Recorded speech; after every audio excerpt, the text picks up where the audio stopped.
This episode of Yes But Why podcast is brought to you by Audible. Get a free audiobook download and a 30-day free trial at audibletrial.com/yesbutwhy. Over 180,000 titles to choose from for your iPhone, Android, Kindle, or MP3 player. Download your free audiobook today at audibletrial.com/yesbutwhy.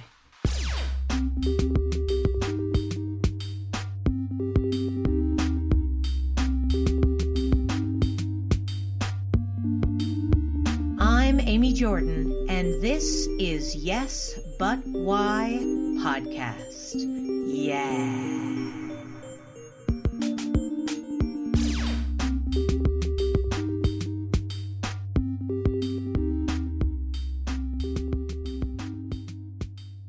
The industry just keeps changing. Like every 5 years it changes, and so there's really no clear path in terms of how and where to do things. You just have to have that personality that's just say, well, screw it, I'm just going to do it anyway. So a second ago you had said we now call it scripted versus unscripted.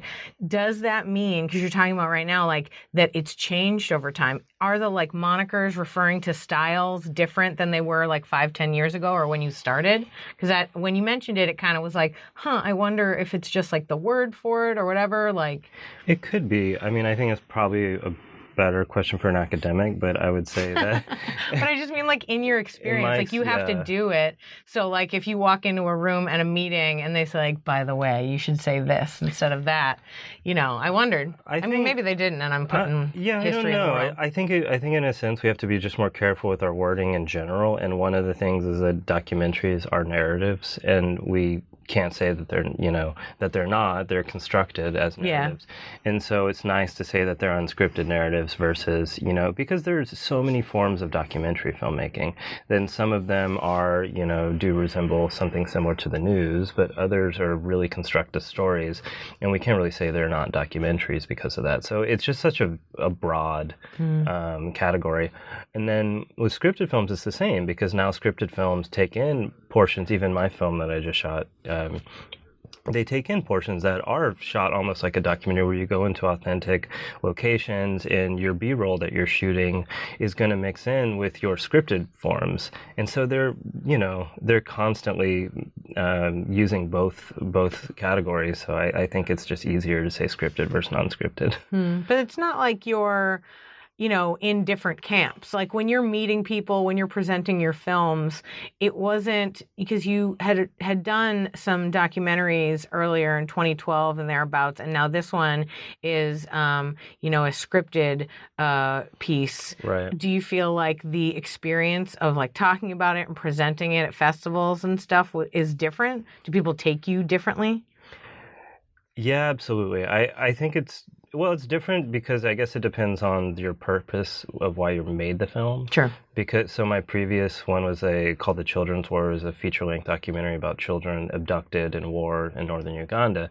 So in a sense, I'm trying to educate people on what's happening in the world and get, it's slightly almost like an activist approach. Whereas with the current film, I guess I'm also always, I guess in a sense, I'm always trying to introduce something people might not have seen before. Right. So there is always a sense of education to it. But with this one, it's not so much activism as it is, trying to attempt something related to art. So I think it just comes down to the intention of why you made it in the first place. Yeah. I mean, I guess to a certain extent, we're all sort of like taken as we present ourselves.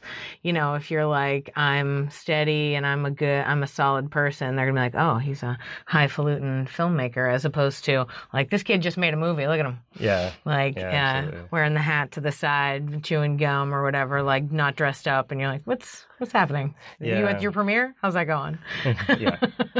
It's I don't know, and something else that changes with age too as you get older. You're right. Yeah. I always forget that. As I'm getting older, it's so funny. Like, I was just talking yesterday about how, like, as I get older, my, like, ideas, I'm getting sort of more puritanical, and I'll like look back at my old self like, oh, I can't believe I did that. And then it's like, don't judge yourself. At the time, it was fine. Right. Like, yeah, sure, when you're 40, you're not going to do that. But like when you're 20, you're fine. You know, to judge myself in the past is like, oh, whatever. It's okay. Clearly, I grew up into an all right adult. Yeah, exactly. I mean, there's something you said for getting older and you think of yourself as being more mature, but at the same time, maybe you're just becoming cynical. Like, it's, you know. Or you're like, I feel like whenever I feel like I'm more mature, it's actually just an indication of my own confidence. I'm like, oh, that's nice. I'm confident. That's good. Because I'm like, yeah, I'm good. Look at me. I'm so mature. And then I was like, oh, maybe I'm wrong, but at least I have confidence, I guess. Yeah, and exactly. And like the kind word for maturity is experience, or let's say cynicism is experience. Yeah, totally. And then I guess the same for naivety. We can, you know, so yeah, I don't know. Yeah, I suppose so.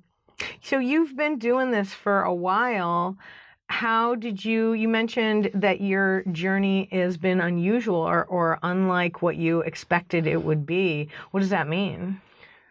Well, I mean, you went to UT, right? That's a pretty solid start. Yeah, I went to UT. While I was at UT, I was one of the young, so I produced a feature film when I was like 22. Right. So that's a great start. Yeah. Got distribution for it. I mean, it took a long time. Documentaries take forever. But, you know, anyway, it was distributed. Things were going great. But my background is all in narrative filmmaking and scripted filmmaking, as we're going back to. Yeah. So, and my passion for filmmaking and storytelling was always in scripted and fiction. And so after the documentary released, I really wanted to go back to my roots. My fiance was, at the time, my girlfriend.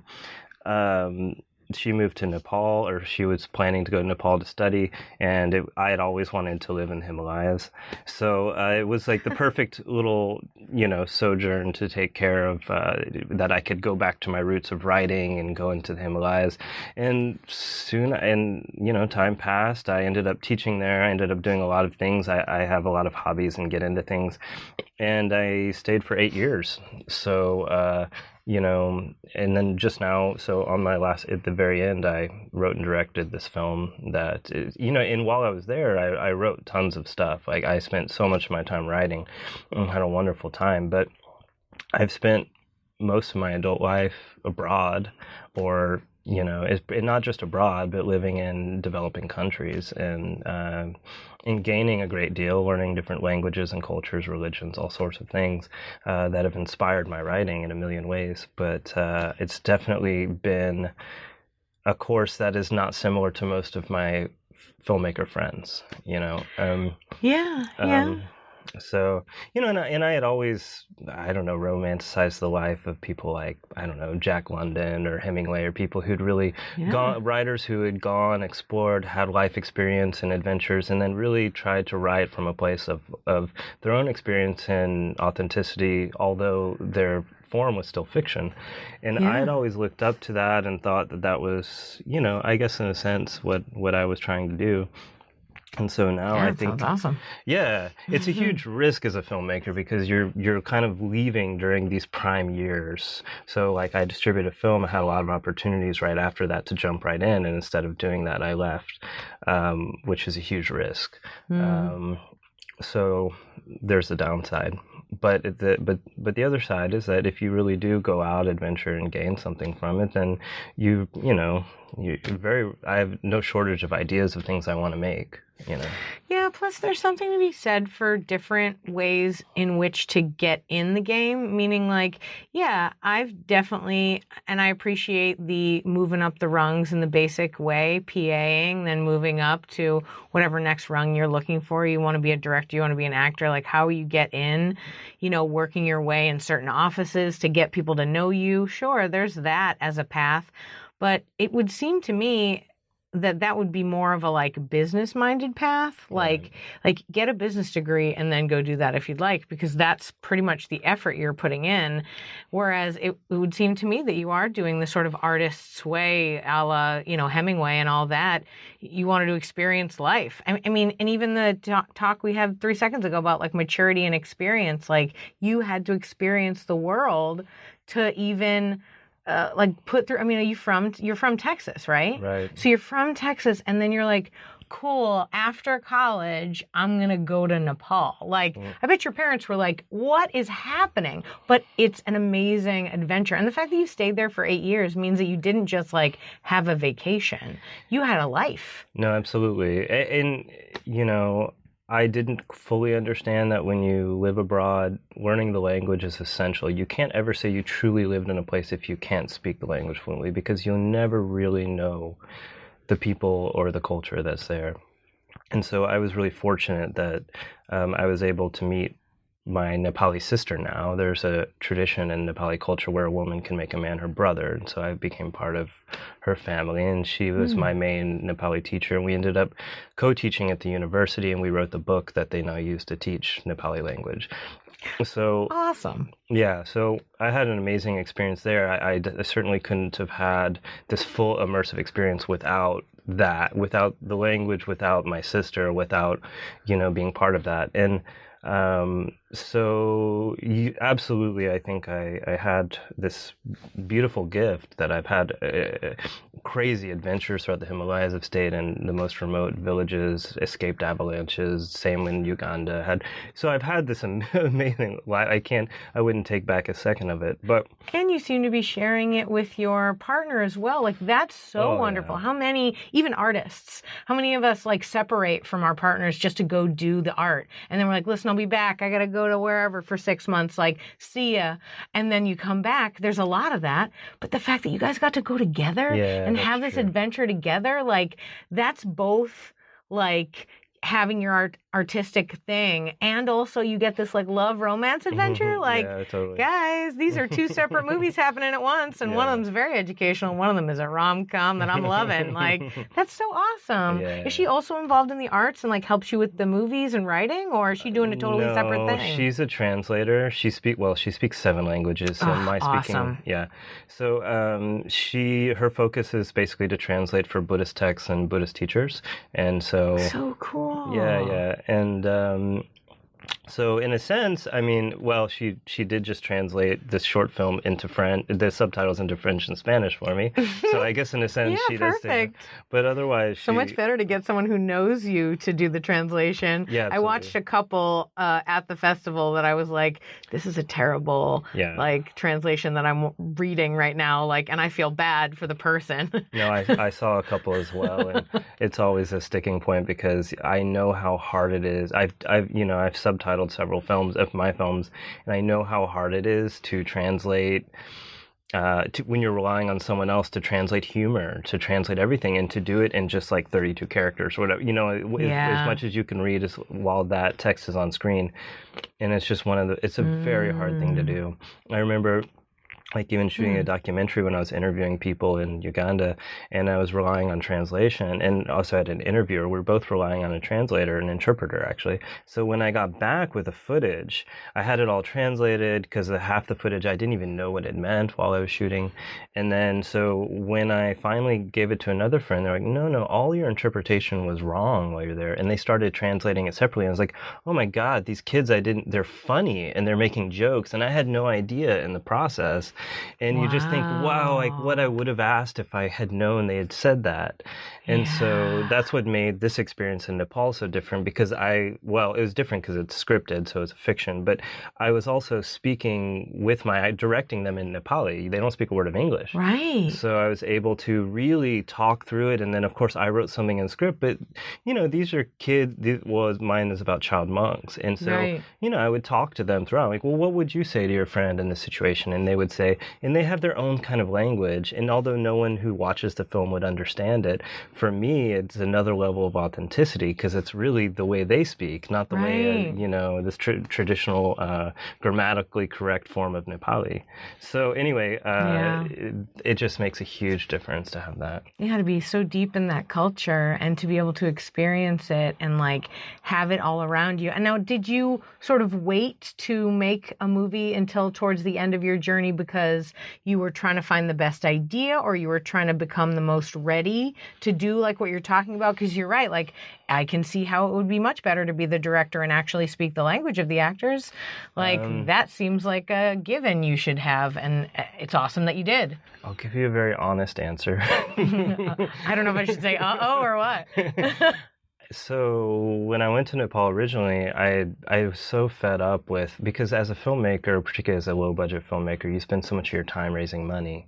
And when I went to Nepal, I decided to just leave directing behind and just focus entirely on writing, which is just as much of a passion of mine as directing.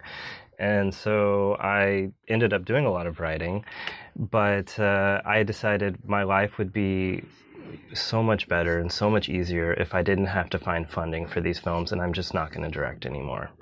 And so that went on, and then towards the end, one of my very close friends, who is the director of photography, Michael Eisenbach, he's an Austrian cinematographer, and he had just come into some equipment. And anyway, it was right as I was moving and leaving Nepal, and he got the equipment. And he had always wanted to shoot a film together. And I said, well, now I'm moving, and now you got the equipment. And I said, okay, well, let's go talk to the abbot of the monastery. Let's figure out if we can get permission, because he's very close with the abbot as well, and I also worked in this monastery. And this, to get access with the child monks, is a very rare thing. And so I ended up, we had a very limited amount of time. I wrote the script in like 24 hours. Wow. I ended up, pre-production was 2 weeks. It was crazy. And especially if you see the film, you'll see like how many extras, how many, there in any given shot, there are 20 kids or 40 monks. So it's a massive production to just do with a tiny crew and almost no planning or pre-production. So it was tough.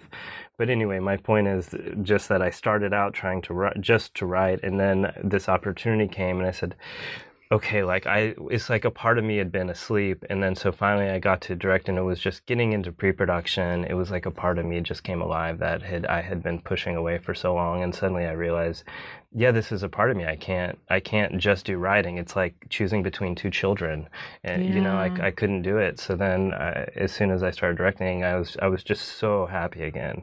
And then I realized, I was like, yeah, I have to do both, unfortunately.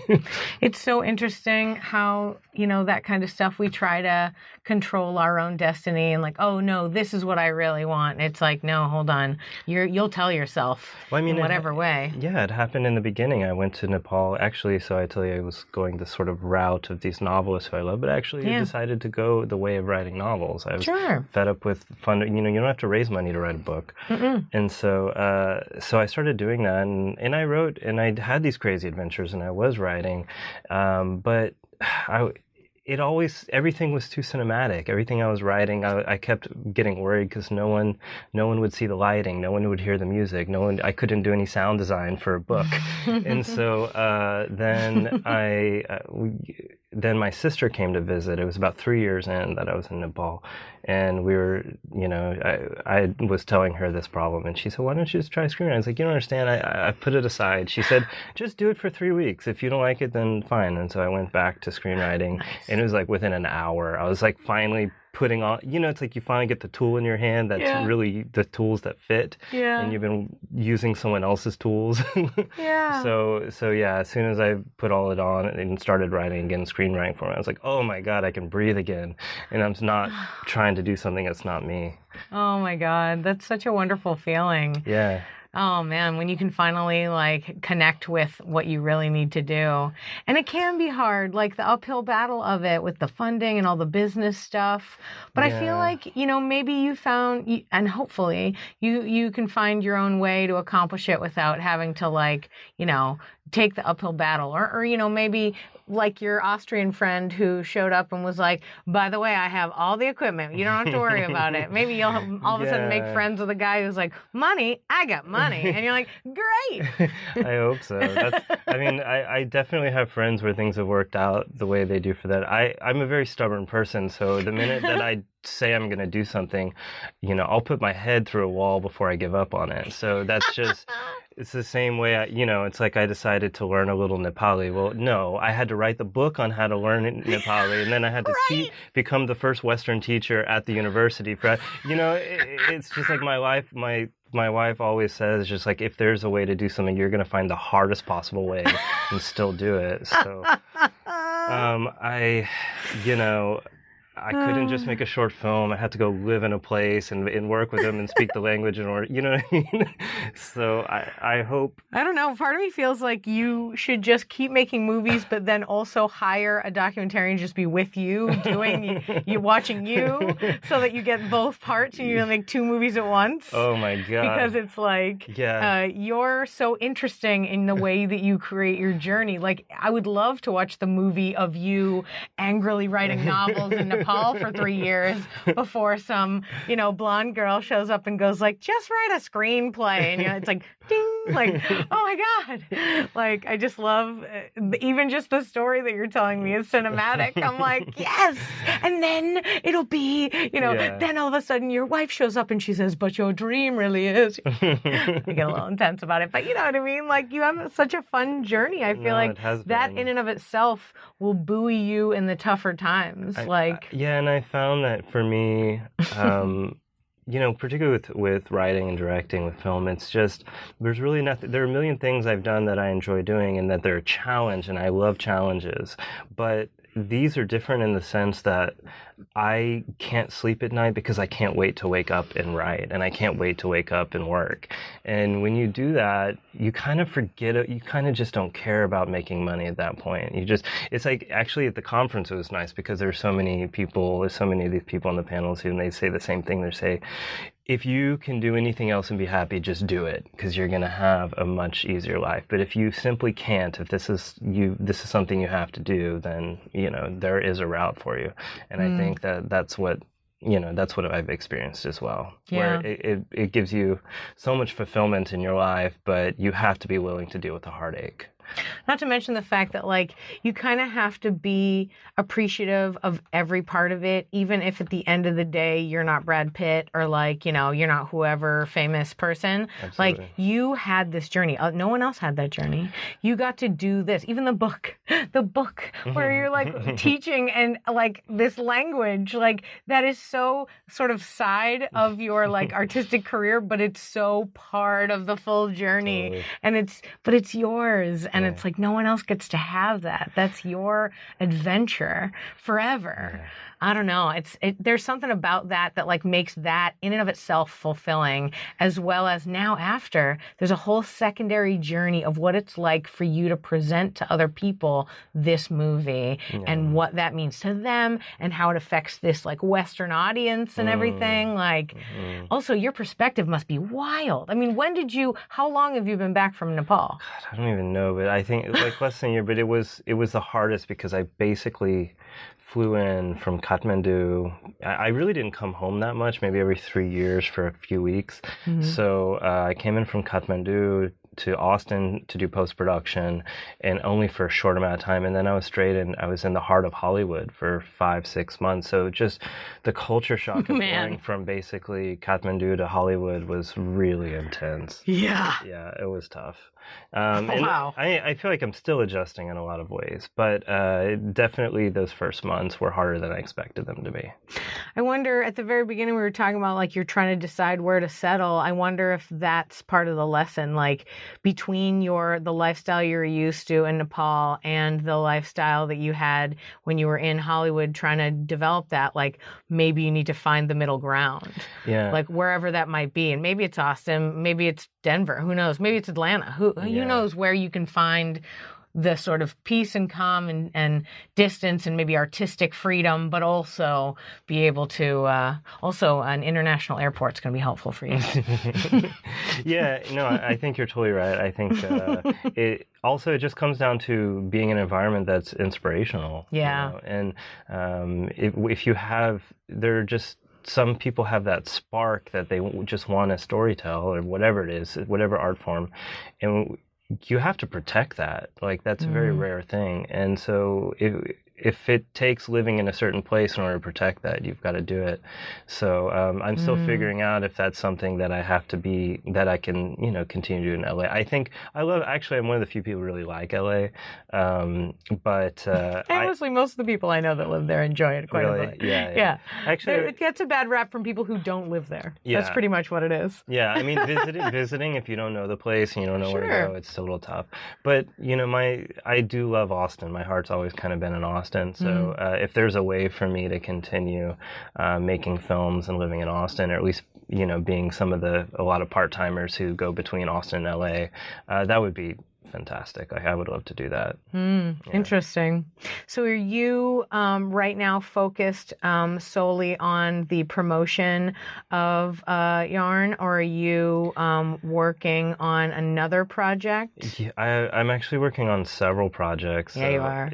Yeah, so I have you don't have to tell me about everything, but no secrets. But please tell me anything you'd like to share. Well, I have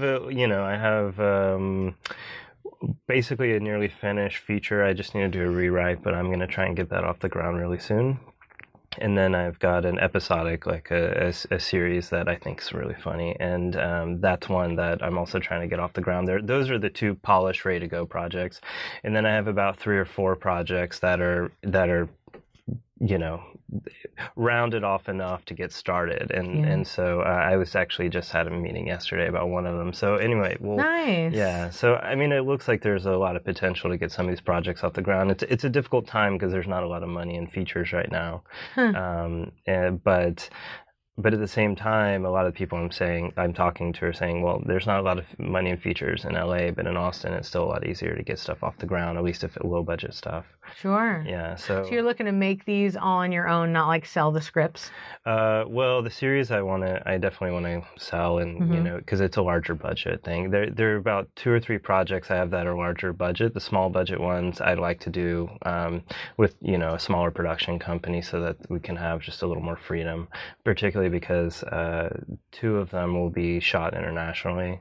So I think it'll just be easier to move in and out with a small crew and a smaller production. At least I've shot several things now in countries like Nepal, and when you come in with a big crew and a big budget, it's just a lot harder to get stuff done in a place like that. So we'll see. But yeah, one of them's a big passion project, so I'm really excited about that. That's one I think we're going to be moving into really soon. How did you get to have, I know this is a weird question, but how did you get to have the knowledge you have now? You understand sort of this thing is going to, when you write something, you can look at it and say, this will require a bigger budget or a smaller budget. This kind of thing I'm going to sell. This kind I want to do on my own. Where did you learn how to differentiate, and how, do you have advisors that are suggesting, hey, this is better for that, or? No, well, that would be nice. But no, you're so smart. How do you know? I've been making films since I was 18. So, sure. That alone, not only have I been making, but I've also taken on many roles on each crew. So I've been an editor, I've been a producer, I've been a director and writer and cinematographer. So it doesn't mean that I'm I don't think I'm professional caliber at all those roles, but I have a general working knowledge of what it takes for those things. Yeah, you learned by experience versus went to school for X degree. So I worked with in Austin on features. I worked with a gaffer in town, and so I've worked on crews and stuff. And so through that, you start to understand what you need and what you don't need, and what you can get away with. And so for that, because I've worked in war zones and stuff like that. So I really like to go with as small a crew as possible when I'm in a place, particularly with non-actors, because the minute you set up tons of lights and sound equipment, and you've got this huge video village going, people have never seen a camera that's really shocking and intimidating, and it's hard to get a genuine performance out of someone in that situation. Yeah. Whether it's a documentary, even if you're doing an interview as a documentary, it's hard to get anyone present when they've got lights on them like crazy, and professional actors are used to it. So because my low budget stuff will be taking place in somewhere where I'll probably be using either amateur actors or non-actors, I like to go with as small crew as possible. And because I've done a lot of that, I know what I can get away with and what I can shoot. And particularly also because some of the areas I'll be going to won't have power.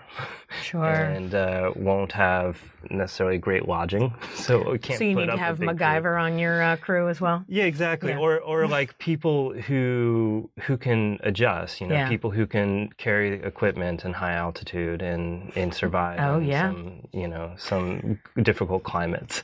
So I love it. I love it. Power filmmakers. It's like my husband and I watch those like Bear Grylls shows where like they drop people in the middle of wherever, Yeah.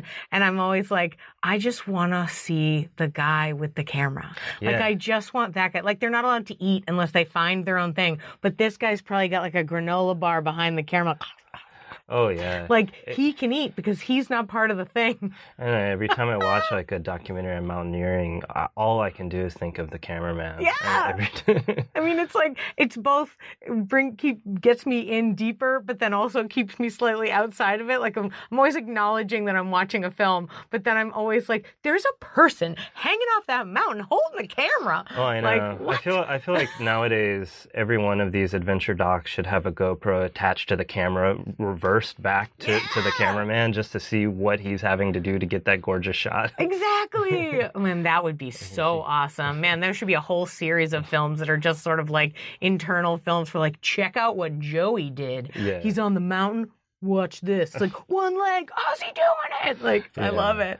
Man, so that's so interesting that you've done this kind of stuff. You like know how to move through like war zones and like areas where you're not really trying to like mess with their culture so much by being there. You're just trying to capture a little snippet of it, or even just use the space to create a story in, but you're not trying to mess with anything. So I like the idea that you have a smaller crew. Yeah, like for Yarne, we had this tiny crew, but the monks were half our crew. Like we had to build a dolly there. So my DP and the monks, we built the dolly together. Well, of course, we're dealing with child monks, so the first day we go to sleep and we spent all this, ran around trying to find wheels and stuff, and we had these welders on the street, welded it all together. And then the first night, the little monks snuck out of their beds and took it and threw it down the stairs and bashed it up. So we had to, we got one day of shooting, went really well, then we had to keep patching it up over, and we eventually had to chain it up so that the monks couldn't play on it, because they would get like 10 at a time and they'd roll down the stairs with it. Oh my God. They might be monks, but they're still kids. Oh man, they're kids. They're like these little rascals, and they're hilarious. So fun. Yeah. Oh my goodness. So I want to ask, you do such a different style, like you mentioned, your journey from getting your degree at UT and continuing to be a filmmaker has been very different from other people. Do you think, but clearly you're still doing it, so, it's a good journey.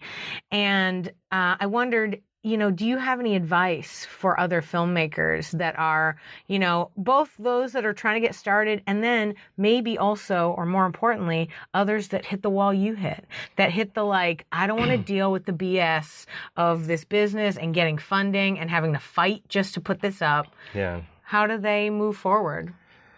I think it all depends on, unfortunately, it's like the stage of filmmaking you are, like the age you are. So if people who are younger, maybe in film school or going to film school or just out of film school, one thing I'd say that's really hard as you get older is you don't really have the same community you used to have as when you're young.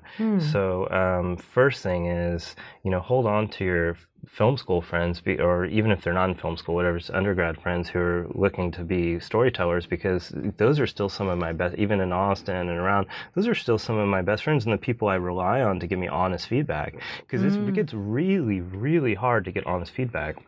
The older you get, because people are all trying to be, network contact with one another, and they don't want to give negative feedback in case the next day, you're promoted to something and you just trash their script. So everyone's just kind of nice to each other, unfortunately. And that's, it's great, but if it's not constructive. Like fake nice, Yeah, when you need feedback, you need feedback. At the end of the day, as a storyteller, you're there to serve the story, not your own ego. So if you need to be told the truth, it's better to come from people who really care about you, and you know that there's some truth behind it. Anyway, so I would say that's number one. Hold on to those friends, and really keep that community together. And then and then I think it comes down to necessity. Whether like filmmaking is something you really need to do. If it is, then there's so many routes. There's so many different ways that people manage to either have careers as filmmakers, whether they're top directors in Hollywood or otherwise, and doing it internationally. There are a lot of routes. But I will say that, if you don't love it, if it's just something you're doing for, some weird perception that you're either going to get famous or make a lot of money, it's really just the wrong place. There's so many easier ways to make money. But,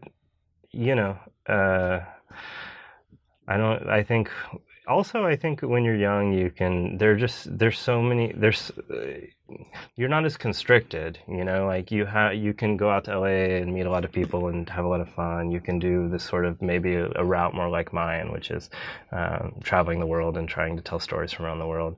But ultimately, I think it just comes down to, if it makes you really happy, there's always a route. There is a way to do it. Yeah. And it might not be the way you planned or expected, but it's almost certainly not.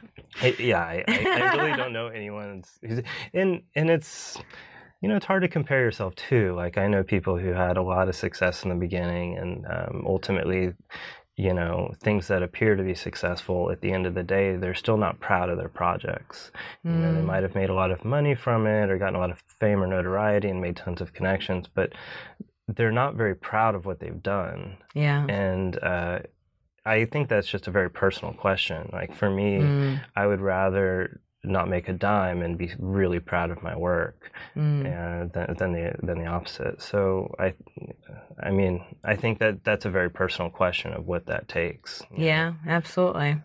Yeah, it's certainly a choice in like, what part of the industry do you really want to be part of? Like, and also like you said, are you in it just for some inkling of fame or to be near fame? Like, cool. All right, great. There are lots of jobs you could do that probably and not have to make the, like, you could probably just get a job at an agency. You meet all those famous people. Like, yeah, I mean, go do that. Yeah. if that's what you want to do. And even in film, it's always been thought of as a director's medium, and now slowly writers are getting more and more, appreciation, which is wonderful. But there's so many. I hope so. Yeah, there's so many roles in filmmaking, though, and it was an interesting thing I remember in film school, because at the very beginning they asked everyone to raise their hand who wants to be a director, and almost the entire 500 people in the giant auditorium's hands are up, and then by the end, no one wants to be a director. Like, the minute you have to direct and you see how hard it is. Yeah. Which is, I think the one thing that's really good to go to film school for, though I don't think film school is necessary at all for anyone. But it's useful just to see what you don't want to do. Yeah, so you could try it out in a low stakes environment and kind of like check it out. Yeah. I actually think that about college in general. Yeah. Like, my husband's very anti-college in that he's like, you can just live your life and you can do whatever you want. It doesn't matter if you have education. I was like, sure, yeah, you can read books. I get you. But college for me was a real great practice adulthood. I think I needed to try. I think we all like to validate our own past experiences. If you went to film school, you might think it's necessary. If you didn't go, you don't think it's necessary. Yeah, you're right. If you live in LA, you think it's necessary. If you don't live in LA for film, you don't think it's, you know what I mean? Yeah. And in a sense, it's like our parents have their own route, and then they think we need to fulfill their route. It's like we're all sort of replicating our own lives. You know what, though? That actually really brings me into this idea that I've been thinking about lately about like storytelling, like, and about the idea that, like, you're right, your standard human is just like, this is the way I lived my life, so this is the right way, right? But I think that as storytellers, we have a job to see all the other options, that it's our job to see and reflect other points of view and different perspectives. Like, if I only understand my own, then I am not fulfilling my purpose as an artist and storyteller. I need to understand as closely as I possibly can, open myself up to what is it like to be them? What are they going through? So that I could potentially help them tell their story, or, put that out there and not just have, like we're saying right now, my way is the right way. Yeah, you know? 100%. And even in that, I think there are a lot of routes, because I think what you described is something that I like. That's sort of my route, where I like to be an observer, and I really try to at best represent what I see. But there are others, and we need to. And I think each of our perspectives are unique, and so that, as artists, that's where you make your mark. You start to have a unique perspective. But I also think there are some people who are quite brilliant of telling their own story in different ways, and they're really self-reflective and honest, brutally honest about themselves. And and I've seen them be very successful, but just in that one format, maybe a one-person show, or maybe doing something that's very autobiographical, which is really popular right now. Like a lot of the shows we're seeing are mostly done about someone's personal story. You're seeing it in comedy and stand-up comedians. We're seeing it in TV shows, and I think there's a lot of validity to that. But the old person in me is always like, I'm not interesting. I'm trying to tell somebody else's story. Yeah, quit asking me about myself. I'm the same like, way. I'm fine. I'm like, I don't know what I have to offer about myself, but here's what I've seen. Hilariously. Alternately, I was like, wow, potentially my listeners would be like, Amy, you got a couple stories, but you have some serious stories. And I was like, you're not like, I grew up and lived in Omaha my whole life or whatever, like never left, and now I work in, coal or whatever. Like, no, you've lived a wild life of adventure and, taking risks. You didn't become a banker. No, you didn't go to Nepal to be, like a gold miner or something. Like, you legitimately were like, let's be an artist in the realist sense. Like, what? I've definitely, much to my family's chagrin, I think I've definitely, escaped death on many routes. Like, I had some particularly, like the year, I think it was 2015, after the Nepal earthquake, because I was in the Annapurnas, in doing a trek in the Annapurnas when it was one of the biggest avalanches and blizzards in modern history, and many, many people died, and we were narrowly close. We had helicopters looking for us. It was insane. We just narrowly escaped, and very fortunate to survive. And I was out of touch with my wife for many days, who broke down when we finally was able to call her, because I didn't even think she was watching the news to know that everyone, unfortunately, it was a tragedy. So many people died. Yeah. And then when we made it back, it wasn't a few months later, I don't know, that the Nepal earthquake hit, and we quite narrowly escaped that, just to arrive in Houston, and the entire city flooded. And my dad had to call me in the middle of the night to come pick him up in the middle of the freeway on top of his car, because the entire city had flooded. And so I was going back to Nepal right after that to do earthquake relief, and two of my friends were going as well, and they had joined some volunteer website, and they said, oh, just look at the website, because I was helping out the monastery, and they said, well, look at the website of places that you can volunteer. So I looked up, and the 3 top places around the world you can volunteer were all catastrophes I had been in. So there were the Annapurnas, the Kathmandu earthquake, or the floods in Texas. And then the following year I moved home, and I was in I came home, and Hurricane Harvey hit, like right when I landed. So at this point, everyone says, like, we just need to call the Red Cross before I go anywhere, and just tell them to just set up camp. Get ready. Yeah. So it's not your fault. I seem to come out fine. Right? No one around me does. Oh my God. Man, you're learning so much about yourself. You're like, guys, it's super weird. I'm invincible. I didn't know that this was a situation. Yeah, it was like, turns out. It was like 6 months ago, my dad called me and says, are you in Houston? I said, no. He said, well, a tornado just came down our street, and I figured you had to be nearby. At least he loves you and called. Oh my God, what a dad thing to say. Yeah. Oh man, that's so funny. Well, hey, listen, thank you so much for sharing your story and chatting with me about everything. Thanks for having me on. It's been a blast. Yeah, absolutely. I really appreciate you talking. If only just because, like, you're so humble, and like you're in the midst of your own journey, so you're like, yeah, I guess this is what life is. It's like, wow, you don't even understand how wild and amazing the story you just told told me is. Oh, that's really like, sweet. and that's Thank so you. great. But it's almost, it's better. Don't know. Don't forget about it. You don't know about it. I'll write it in the post. Don't read it. Don't read it. But like your journey, like the fact that you're just going to keep traveling to these places and telling these stories, and it doesn't even like, we will find them and they will be out there for us to consume and to like experience what you've put out in the world. And, no amount of like any movie producer or anything will stop that. And I really just appreciate that your artistry will be out in the world no matter what form that it takes. Because you seem excited and you seem to have this fun energy that's going to propel cool stories. So, keep so going. Much. Thank you. I really appreciate that.